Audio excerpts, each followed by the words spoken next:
Lailatul Qadri khairum min alfi syahr. Tanazzalul malaikatu warruhu fiha biizni rabbihim min kulli amr. Salamun hiya hatta matla'il fajr. Shadaqallahul azim.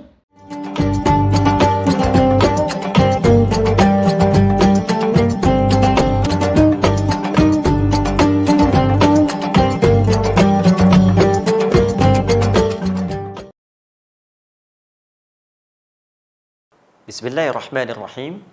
Assalamualaikum warahmatullahi wabarakatuh. Alhamdulillahi rabbil alamin. Wassalatu wassalamu ala ar-rasulil amin. Sayyidina Muhammadin wa ala alihi wa sahbihi wa dhurriyyatihi wa ummatihi ila yaumiddin. Wa ba'du. Saudara-saudariku, alhamdulillah kita diperkenankan oleh Allah Subhanahu wa taala untuk berjumpa kembali di hari yang ke-18 di bulan Ramadan tahun 1441 Hijrah ini. Tentunya kenikmatan besar bagi kita yang diberikan oleh Allah kesempatan sampai hari ini yang kita harus gunakan setidaknya untuk mengevaluasi diri. Apakah sampai di hari yang ke-18 ini kita sudah merasa nikmat untuk menunaikan puasa dengan segala ibadah yang telah kita tunaikan untuk kita isikan nilai-nilai puasa yang lebih berkualitas dari tahun-tahun sebelumnya. Dan tentunya kita dorong ini semua dengan berdoa kepada Allah Subhanahu wa taala. Semoga Allah berkenan menerima seluruh amal ibadah yang telah kita tunaikan khususnya di hari-hari Ramadan ini sampai hari ke-18 ini dengan penerimaan yang terbaik insyaallah. Dan tak lupa mengawali jumpa kita ini, saya juga ingin mengajak pada kita semua untuk bermohon kepada Allah dengan tulus agar setidaknya Allah mengampuni dosa-dosa yang telah kita lakukan selama kita hidup, menghapuskan seluruh kesalahan-kesalahan yang boleh jadi sampai dengan hari ke-18 ini seluruhnya belum terhapuskan dengan sempurna. Dan tentunya itu semua akan ditandai dengan perubahan yang positif pada perilaku kita. Karena tanda diampuni satu dosa adalah mampu ditinggalkannya perbuatan buruk yang melahirkan dosa tersebut dan bertransformasi pada perbuatan baik yang diisikan dalam aktivitas yang kita tekuni. Untuk itu, di edisi yang ke-18 Aku Suka ini, kita mencoba menjadi diri yang lebih baik dengan belajar tuntunan syariat dan meneruskan pelajaran yang telah kita uraikan pada pertemuan-pertemuannya sebelumnya. Pelajaran yang telah kita uraikan pada pertemuan-pertemuan sebelumnya. Baik, di edisi yang ke-17 kita telah uraikan tentang makna nuzul Al-Quran dengan segala turunan pembahasan di dalamnya. Dan tentunya saya mengajak kepada teman-teman yang baru bergabung pada edisi yang 18 ini agar berkenan dengan segala kerendahan hati menyimak pelajaran kita edisi sebelumnya sehingga merasakan ketersambungan uraian dari edisi sebelumnya hingga pembahasan saat ini. Di edisi yang lalu secara singkat saya telah jelaskan makna nuzul Al-Quran secara kebahasaan dan turunan dari referensi yang kita dapatkan pada Al-Quran dan hadis-hadis Nabi SAW bahwa Al-Quran diturunkan dalam suasana yang sangat istimewa, baik dari segi waktunya saat diturunkan dipilih bulan yang terbaik yaitu Ramadan berdasar keterangan di Quran surah kedua ayat 185. Kemudian dari malaikat yang dipilih pun malaikat yang spesial sampai mendapat julukan Ar-Ruhul Amin, pemimpin para malaikat, Sayyidul Malaikat, yaitu malaikat Jibril alaihi salam. Dan juga Masya Allah, Rasul yang ditunjuk pun di bumi untuk menyampaikan risalah Al-Quran pada seluruh manusia tanpa batas. Sampai dengan berakhir kehidupan dunia ini dan risalah itu masih abadi, yaitu Rasul yang sangat istimewa, yang dipuji oleh Al-Quran dengan firman Allah di surah Al-Qalam itu, wa innaka la'ala khuluqin azim. yang jaminan surganya diturunkan sebelum wafatnya dengan turunnya surah Al-Kautsar itu. Inna a'tainakal kautsar. Bukan sekedar jaminan, bahkan janji Allah diberikan bahwa akan diberikan nikmat di surga sampai beliau merasa puas. Wala saufa yu'tika rabbuka fatarda. Dan puncaknya sebelum kelahirannya, bahkan seluruh nabi dan rasul yang pernah bertugas aktif di bumi ini diminta komitmen dan perjanjian langsung dengan Allah Subhanahu wa taala agar mereka semua beriman kepada Nabi Muhammad SAW, menguatkan risalah dan syariatnya, menolong jika memang beliau ditugaskan semasa dengan nabi-nabi itu, dan tentunya mengikuti semua petunjuk-petunjuknya. Ini yang paling dahsyat. Satu-satunya nabi yang sebelum lahirnya semua nabi yang pernah bertugas diambil komitmen. Itu yang kemudian kita temukan pada jati diri Nabi Muhammad sallallahu alaihi wasallam, dan bagian terakhirnya saya telah referensikan di Quran surah ketiga Ali Imran itu di ayat ke-81. Saya mengamati kemarin, saya tuliskan ayat 80 ya, dan saya mengajak kepada teman-teman untuk juga menghadirkan mushaf sehingga nanti bila ada yang keliru saya tampilkan bisa dikoreksi. Ya, mungkin saja ada slip of tongue atau mungkin ketersambungan pemikiran sehingga memunculkan tanpa disadari tulisan yang berbeda, dan saya sangat terbuka untuk menerima masukan. Hanya sedikit saja, kemarin seingat saya ucapkan ini 80, ada pengaruh yang ingin saya bagi. Jadi dulu dengan izin Allah, alhamdulillah saya sempat mengaji, menghafal Quran, dan khususnya saat di Tripoli saya mempelajari beberapa riwayat. Ya, jadi ada riwayat Hafiz yang sekarang kita baca dari Asim, ya, Imam Asim, semoga Allah menyayangi beliau.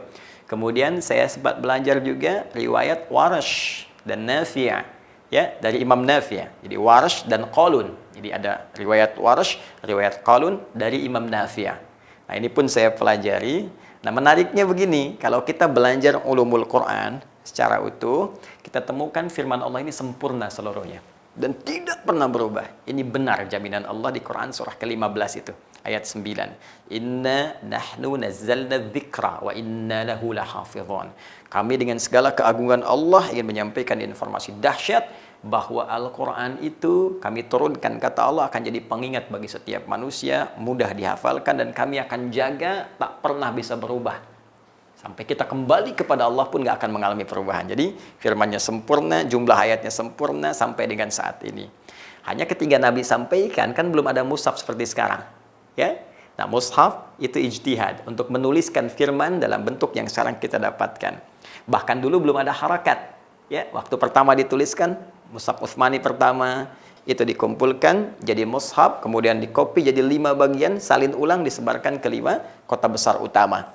Itu belum ada harakatnya, baru diharakati ketika muncul seorang bernama Khalil bin Ahmad Al-Farahidi, ya, mengambil turunan ilmu dari Abu Asad Ad-Du'ali, tersambung pada sahabat Ali bin Abi Thalib radhiyallahu taala anhu. Karena banyak orang Islam yang baru masuk belum bisa bahasa Arab, baca Quran khawatir keliru baca, maka ada harakat.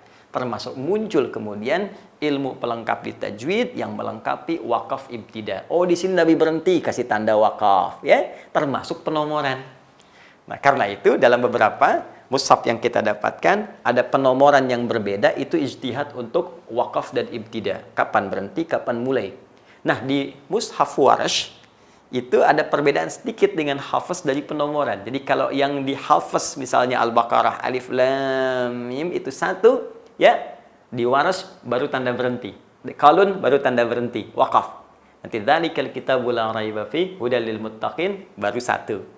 Ya, karena itu Anda temukan di mushaf Warash, Qalun, Al-Baqarah 285 ayatnya, sedangkan di Hafiz 286. Itu bukan kurang ayat 1, cuma nanti penomorannya berbeda karena mengikuti tanda wakaf dengan hikmah tafsir nanti. Makna yang sangat luas dari Al-Quran. Termasuk di Ali Imran yang kemarin saya bacakan, 80 ini yang di mushafnya Warash. Jadi 80 nomornya, sedangkan yang di sini Hafiz, ya. Jadi Anda yang mengaji Hafiz, insya Allah ayatnya ditemukan di nomor 81. Poinnya adalah, kita tidak perdalam itu, kita lanjutkan. Poinnya, hikmah turunnya Al-Quran dengan segala keistimewaan ini seakan memberikan pesan kepada kita bahwa Al-Quran bukan kitab biasa. Bukan sekedar mukjizatnya terletak pada bacaan yang dibacakan tanpa bosan. Ya, tidak hilang satu harakat pun, titik pun sampai saat ini setelah 15 abad dan sampai kapanpun tidak cukup sampai di situ. Tapi saking dahsyatnya fungsi Al-Quran dengan segala keistimewaan ini, Allah ingin memberikan pesan bahwa Al-Quran ditujukan untuk memberikan petunjuk. Fungsinya lebih dari sekedar bacaan, tapi jadi pedoman kehidupan bagi seluruh manusia yang hidup di bumi sampai kembali kepada Allah sejak risalah Nabi Muhammad sallallahu alaihi wasallam. Itu yang kita temukan di Quran surah kedua ayat 185 dengan redaksi hudan. Syahrul Ramadan alladzi unzila fihi al-Quran hudal linnas. Ya, sebagai pedoman hidup yang Allah turunkan untuk seluruh manusia. Di sini kemarin kita berhenti. Nah, sekarang persoalan besarnya adalah apa kaitan antara turunnya Al-Quran ini dengan satu malam yang sangat istimewa yang juga terjadi saat Ramadan. Jadi kalau di Al-Baqarah 185 disebutkan Al-Quran turun ya pada bulan Ramadan, syahrul Ramadan, demikian redaksi Al-Qurannya. Sedangkan di Quran surah ke-97, Quran surah 97, yaitu surah Al-Qadar. Ya, Al-Qadar. Menariknya teman-teman, ada isyarat bahwa di malam Ramadan ini pun ada satu malam yang istimewa. Di bulan Ramadan ini pun ada yang istimewa dan langsung pula dikaitkan dengan Al-Quran. Redaksi Al-Qurannya, Inna anzalnahu fi lailatul qadar. Sungguh dengan segala keagungan Allah subhanahu wa ta'ala dan dahsyatnya informasi yang disampaikan, kata Allah, Al-Quran itu inna anzalnahu, hu-nya kembali ke Al-Quran. Al-Quran itu diturunkan fi lailatul qadar, di malam Al-Qadar. Tulisannya Lailatul Qadar seperti ini. Ya. Jadi di ayat 185 Al-Baqarah memberikan informasi Quran turun di bulan Ramadan. Baik, satu. Kemudian yang paling menarik, di Quran surah Al-Qadar surah 97 disebutkan turunnya Al-Quran ini selain tadi Ramadan juga memberikan satu informasi penting yang baru, bahwa di satu malam utama Ramadan, ya, yaitu malam yang disebut dengan malam Al-Qadar. Nah, PR kita sekarang, apa korelasi turunan Al-Quran dengan malam Al-Qadar ini? Secara lebih jelas kita turunkan apa malam Al-Qadar itu. Satu. Kemudian yang kedua, keistimewaan apa yang didapatkan di malam Al-Qadar. Dan yang ketiga, ini yang paling penting kaitannya dengan Al-Quran, apa korelasi peran Al-Quran jika dikaitkan dengan malam Al-Qadar yang diinfokan di surah ke-97 ini. Korelasi perannya itu apa? Sehingga kita bisa menggali dengan lebih luas dan menerapkan makna ini dalam kehidupan. Baik teman-teman sekalian, sebelum saya bahas ini, saya mengajak Anda untuk fokus dengan sempurna, semaksimal mungkin, karena pembahasan ini tidak mudah, membutuhkan fokus kita yang baik, dan dari situ pemahaman kita akan meluas, dan mudah-mudahan Allah memberikan kelancaran pada kita untuk bisa membahas dan mengamalkannya. Sekarang perhatikan baik-baik. Kita kembalikan ke surah 97. Jika Anda bertanya apa yang disebut dengan malam Al-Qadar serta keistimewaannya, kita satukan dulu. Wa ma adraka ma lailatul qadar. Allah menyampaikan, tahukah Anda apa dan bagaimana keistimewaan malam Al-Qadar itu? Saya turunkan dulu Lailah, teman-teman. Itu berbeda dengan Lail. Lailah tidak sama dengan Lail. Jika Anda menemukan kalimat Lail, atau seringkali menggunakan alif lam al-lail, bahkan ada surahnya surah al-lail, itu menunjuk waktu malam secara umum. Terbentang dari ba'da isya sampai menjelang fajar. Itu waktunya. Kalau disebutkan Lail. Ya, wal laili idza yaghsha. Dan malam apabila telah meliputi gelapnya kepada kita semua. Itu yang disebutkan waktunya. Jamaknya layali. Ya, saya sering bergurau, kadang turunannya Leli, Lala, Lili, nah itu malam. Jadi kalau ada namanya Bu Leli, itu ibu malam-malam, gitu kan. Tapi kalau sudah menggunakan tak ini sudah ada sifat ya, yang membedakan dengan yang pertama. Jadi ini umum sifatnya, malamnya, waktunya umum. Kalau ini menjadi khusus. Ya. Jadi satu saja, tidak semua malam, jadi hanya satu, dan punya keistimewaan. Tak marbutah menunjuk keistimewaan, sifat istimewa. Jadi pertama, Allah ingin memberikan isyarat kepada kita. Turunnya Al-Quran ini bukan di malam biasa, tapi malam yang sangat istimewa. Beda dengan malam-malam lainnya. Tidak sama. Lalu kita bertanya, ya Allah, apa keistimewaannya? Satu, kata Allah. Ya, teruskan, langsung jawaban Qurannya. Lailatul Qadri khairum min alfi syahr. Saat malam Al-Quran diturunkan ini, ya, di malam Al-Qadar itu, maka nilai malam itu sama dengan 1000 bulan lebih. Bahasa tegasnya lebih baik dari 1000 bulan. Lebih dari 1000 bulan. Jadi tidak serupa. Lebih. Ya kan? Baik. Kalau kita konversi ini, 1000 ini, ke dalam hitungan kita, itu setidaknya ada 83 tahun kurang lebih. Jadi nilai satu malam itu nilainya, itu kurang lebih setidaknya 83 tahun. Anda bayangkan? Jadi konsekuensinya kalau ada orang beramal, teman-teman sekalian, di malam itu, bersamaan dengan malam itu, Allahu Akbar. Dia sholat misalnya, maka sholatnya senilai dengan 83 tahun tanpa henti. Dia baca Al-Quran, walaupun dia baca satu huruf misalnya, ya, nun, terus ngantuk, ketiduran, pas malam itu sama dengan baca nun 83 tahun tanpa henti. Nun, ya, 83 tahun tanpa henti. Dan tahukah Anda pahalanya berapa? Coba Anda gambarkan. Satu huruf bukankah sama dengan 10? Ya kan? Itu di hari biasa, Ramadan kali 10 lagi. Di hadis Al-Bukhari Kitabus Shiyam, kali 10 lagi 100. Sekarang kali 83 tahun. Yang hitungannya bukan 1, 2, 3. Tapi hitungan Allah yang berbeda dengan hitungan manusia. Berapa pahala yang dikumpulkan? Allahu Akbar. Dan saya membayangkan bagaimana saat insya Allah, semoga Allah berkenan memberikan kita malam itu, anugerahnya kepada kita semua, saat seseorang sedang ada di malam itu dan dia istighfar, taubat dia, dan digugurkan oleh Allah dosa-dosanya. Kesungguhan istighfarnya menggugurkan sebuah dosa-dosanya. 0. Kosong dosanya. Kemudian dia baru beramal, baru pun menyebut nama Allah, senang dia, la ilaha illallah misalnya. Tiba-tiba kemudian dia wafat. Sesuai ajalnya. Allahu Akbar. Dosanya kosong, punya amalan la ilaha illallah senilai 83 tahun kurang lebih. Betapa indah. Di penghujung wafatnya, husnul khatimah, dalam keadaan yang sangat indah. Anugerah yang sangat luar biasa. Dan itu hanya didapatkan, kualifikasi ini, ya, keutamaan ini hanya didapatkan satu kali terjadinya satu kali saja terjadinya di satu malam Ramadan saja. Dan malam inilah yang mendapatkan keberkahan dari Al-Quran. Sehingga disebutkan di Quran surah Ad-Dukhan itu.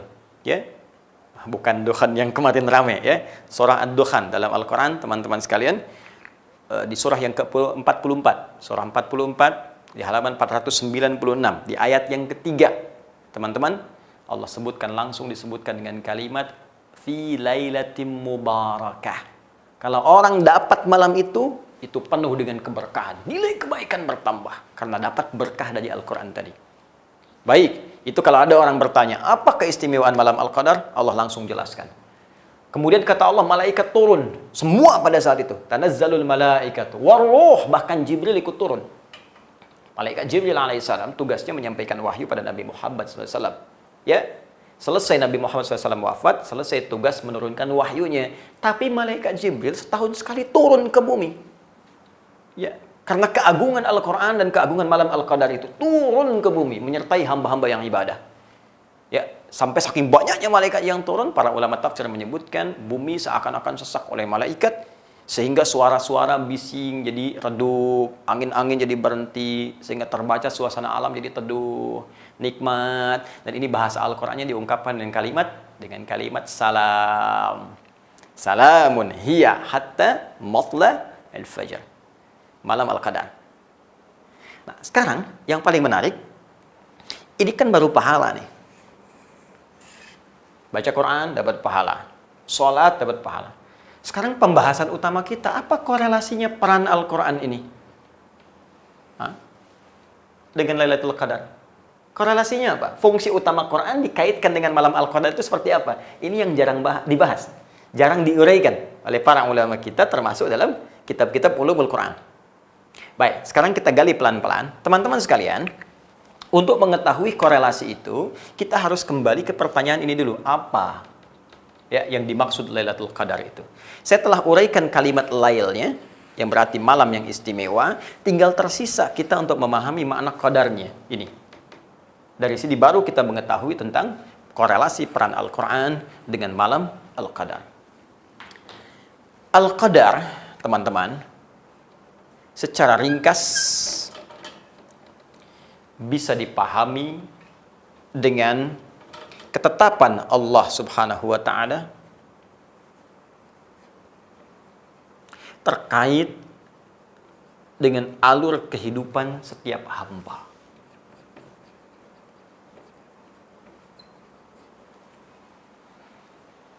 Alur hidup kita, bahkan dari sebelum kita ada, dilahirkan, berkembang hidup, wafat, sampai kembali kepada Allah, itu terkait erat dengan qadar Allah Subhanahu wa Ta'ala.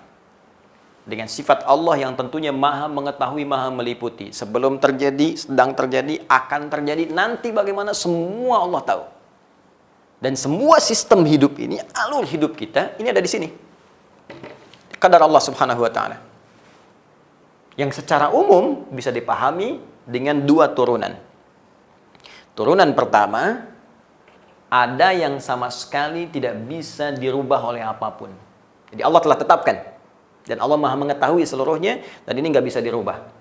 Ya, contohnya apa? Misalnya ajal.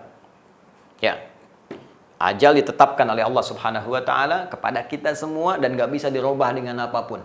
Ya, awas, jangan keliru memahami. Ajal itu batas usia kita. Ya, misal ada yang 63 tahun, 64 tahun, 65 tahun, 80 tahun, lebih daripada 100 tahun, ada. Nah, hukum ajal ini tetap oleh Allah. Sebelum kita kemudian bahkan terlahir dalam rahim ibunda kita, itu sudah tetapkan oleh Allah Subhanahu wa Ta'ala, ajal si fulan sampai sekian gak akan merubah.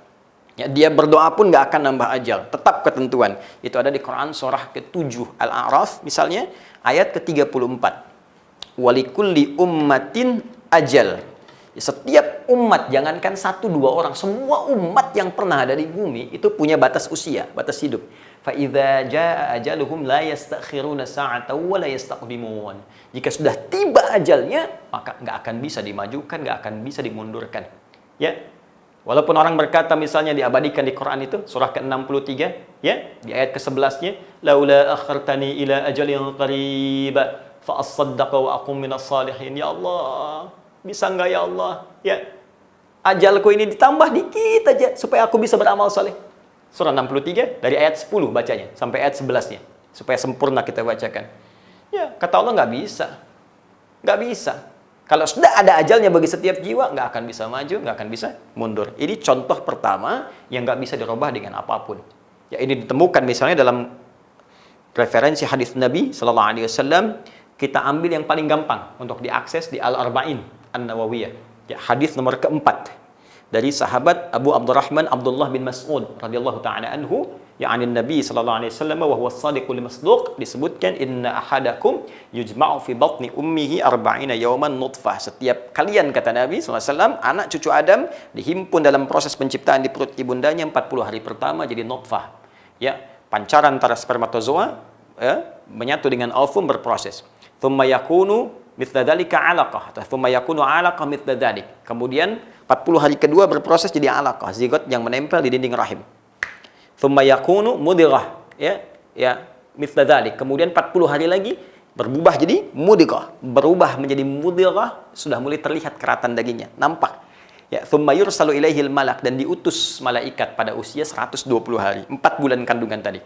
Diutus malaikat fayanfukhu fihi roh, ditugaskan oleh Allah untuk meniupkan roh, wa yu'maru bi katbi arba'in, dan diperintahkan untuk menuliskan 4 hal utama. Yang paling pertama ditetapkan dari qadar Allah Subhanahu wa Ta'ala, yang paling utama ajal, bi katsbi ajalihi, ya, wa rizqihi. Dituliskan rizki bersanding dengan ajalnya. Ajal plus rizki. Ya. Jadi bersanding, makanya saya sering katakan rizki kita sudah tetap. Ya, kalau Anda buka Quran surah ke-51 misalnya, di ayat ke-22, paling kanan sebelah bawah agak ke tengah. Wa fis samaa'i rizqukum wa ma tu'adun. Di langit rizki kita telah ditetapkan. Ini qadar Allah. Ini enggak usah takut. Ya, Anda beramal soleh dapat 1 miliar, beramal salah pun 1 miliar juga. Jadi kalau bisa soleh, kenapa pilih salah? Cuman ketika mengerjakan yang soleh, berkahnya itu tinggi. Yang salah, nggak ada berkah sama sekali. Ya, itu yang membedakan. Jadi, saya ingin berikan pesan kuat ya. Jangan pernah mencuri, jangan korupsi. Ya, jangan berbuat curang karena merugikan diri sendiri. Jangan dikira kalau korupsi, harta makin banyak. Tidak, kawan. Harta Anda tetap segitu. Sampai meninggal, nggak akan bertambah, nggak berkurang. Anda cuma melelahkan diri sendiri saja. Tinggalkan perbuatan curang. Karena Anda berbuat dengan cara yang benar pun dapat segitu juga. Cuma beban hidupnya Allah ringankan. Begitu butuh diberikan, tata. Sehingga terasa nikmat penerimaan dalam diri kita. Itu poinnya. Tapi yang ingin saya katakan adalah, ini sifat qadar yang sama sekali nggak bisa dirubah dengan apapun. Nah, cara mengisi ajal, ya, ada qadar Allah yang sifatnya itu Masya Allah kita diberikan ikhtiar di dalamnya. Walaupun untuk ikhtiar itu pun Allah telah mengetahuinya. Teman-teman. Jadi sebelum kita kerjakan, saat kita kerjakan, nanti akan kita kerjakan, Allah tahu. Ya, tapi kita diberi peluang oleh Allah untuk berikhtiar di situ. Silahkan. Contoh apa? Ajal, batas usia. Cara mengisi usia ini supaya Allah ridha, itu disebut dengan umur namanya. Umur. Dari kata amara ya'muru. Ya'muru ditemukan di Quran surah ke-9 ayat 18 ini tentang masjid, innama ya'muru masajidallah. Kalimat umur sendiri ditemukan di Quran surah ke-22 ayat 5 misalnya. Ila arzalil umuri, ya. Apa itu umur? Umur itu saya sering sampaikan dalam beberapa kajian, sesuatu yang mengandung banyak manfaat. Ya. Sesuatu yang melahirkan kesuksesan. Sesuatu yang melahirkan keberkahan, berkah, bertambahnya nilai kebaikan. Artinya, sepanjang diberikan batas usia, ayo coba gunakan isi aktivitas kita untuk berbuat segala hal yang bermanfaat. Ya, memandang yang bermanfaat, bicara yang bermanfaat, melangkah ke arah yang bermanfaat. Ya, awas hati-hati. Makanya kalau ditanya begini, berapa umur Anda? Itu sebetulnya pengingat dari Allah. Bukan tentang ajal, tapi tentang efektivitas usia yang diberikan oleh Allah pada kita. Jadi kalau Anda berkata begini, Alhamdulillah diberikan 40 tahun, 60 tahun. Balik tanya, selama 60 tahun itu berapa banyak manfaat yang sudah kita dapatkan? Berapa banyak perbuatan baik yang sudah kita hasilkan? Jangan-jangan anak 4 tahun belum balik, manfaatnya lebih banyak dibanding kita yang sudah 40 tahun. Sukses. Ayo, selama hidup sukses. Bekerja yang giat. Ya, bekerja yang benar, dengan penuh semangat. Apapun profesi Anda, dimanapun Anda mengabdi. Di birokrasi, di diplomasi, mengajarkah Anda, di militer. Ayo, semangat bekerja. Tempuh, karena itu nanti kita dapatkan pedoman-pedoman untuk memotivasi kita semangat dalam beraktivitas. Makanya sahabat Nabi juga biasa banyak. Di militer yang sukses banyak. Ada Khalid bin Walid misalnya. Di birokrasi juga banyak. Ada Amr bin As, ada Muawiyah bin Abi Sufyan. Yang pengusaha sukses banyak. Ada Uthman bin Affan, Abdurrahman bin Auf. Yang pengajar dosen sukses banyak, ada Ali bin Abi Thalib, ada Abu Hurairah, termasuk Sayyidah Aisyah. Silahkan passion kita apa? Sukses. Dan jangan lupa kesuksesan itu harus punya nilai keberkahan, nilai-nilai positif. Itu yang disebut dengan umur. Nah, untuk bisa mewujudkan ini, kita kan harus berikhtiar. Untuk ngajar, perlu belajar. Mau jadi orang hebat, perlu belajar dengan baik dulu. Sekarang kuliah, jurusannya apa, pelajari, ikut training. Itu ikhtiar kita. Jelas ya? Diberikan kesempatan oleh Allah Subhanahu wa taala. Karena itu di Quran surah ke-13 terkait dengan ini, ya, Quran surah 13 ayat yang ke-11, ya. Allah sampaikan di pertengahan ke ujung ayatnya, ayat yang ke-11, innallaha la yughayyiru ma biqaumin hatta yughayyiru ma bi anfusihim. Ini yang dimaksudkan. Allah tidak akan membimbing engkau, membantu engkau, merubah engkau, ya, menyempurnakan ikhtiarmu atau menghadirkan cita-citamu sebelum engkau berusaha sendiri untuk berikhtiar. Merubah apa yang kau ingin dapatkan itu. Maksudnya apa? Berikhtiar dulu.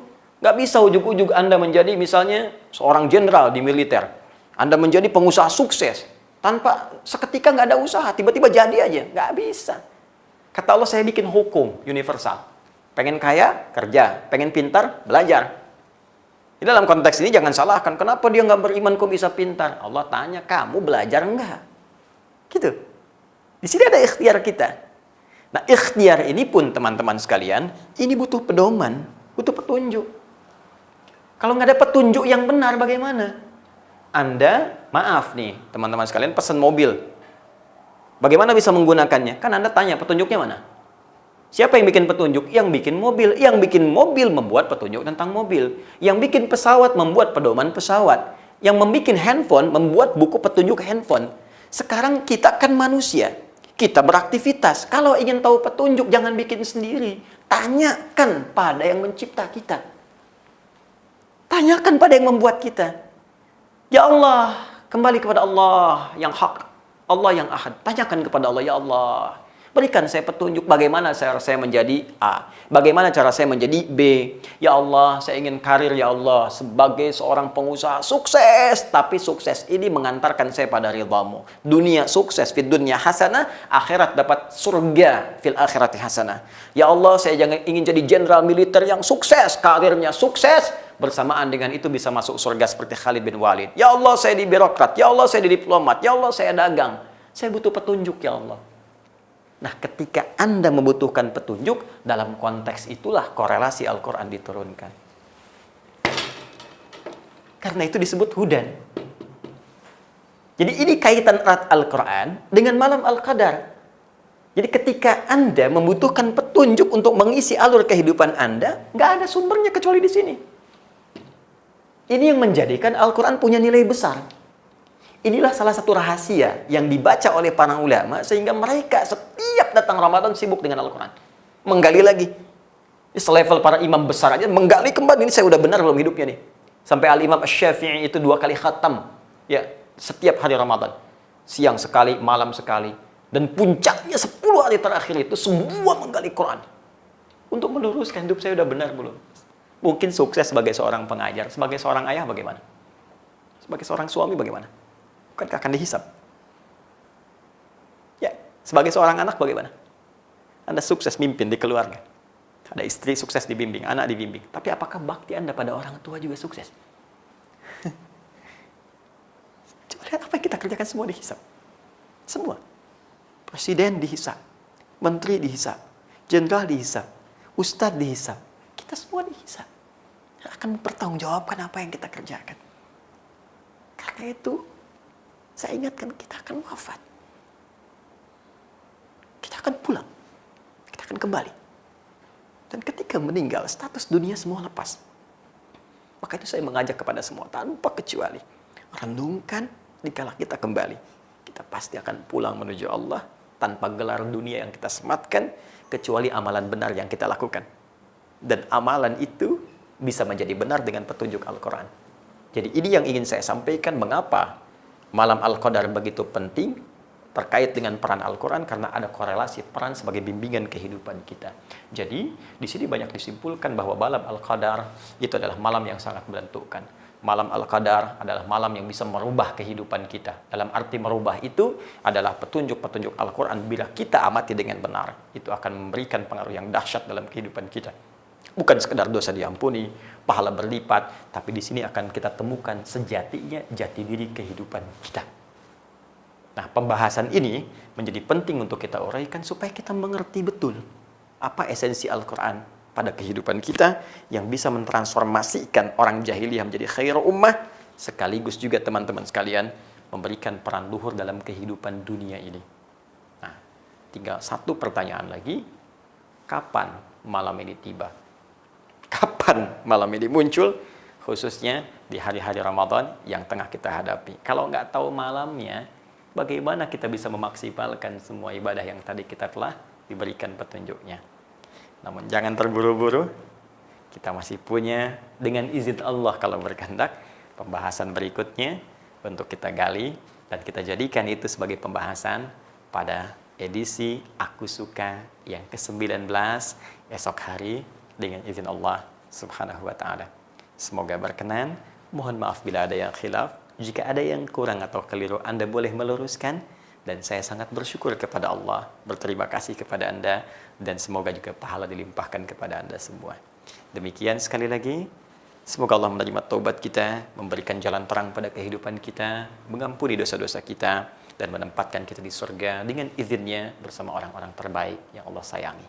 Subhanakallahumma wa bihamdika, asyhadu an la ilaha illa anta, astaghfiruka wa atubu ilaik, wa akhiru da'wana alhamdulillahi rabbil alamin, wal afu minkum, assalamualaikum warahmatullahi wabarakatuh.